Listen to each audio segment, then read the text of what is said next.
Hello guys, ngayon ay nagagawa tayo ng ano siya, yung frame ng kama. Mga pala yung mga lalo pa tapos na siya, konti Nagdala natin ito ng sahig para matapos na to.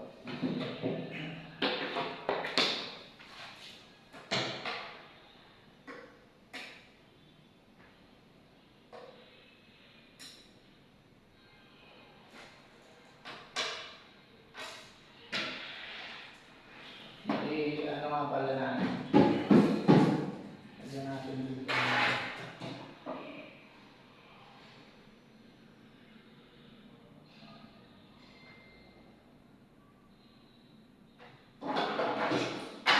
Ito nga pala ganyan ito papatunan.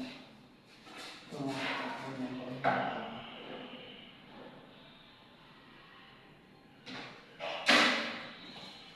Balik ako na ito.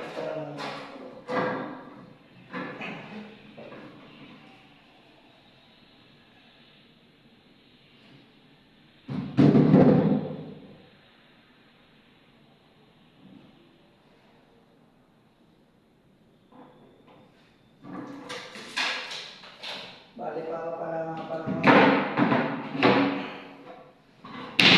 Dalaw-dalaw. Siguraduhin natin yung mga sukat natin.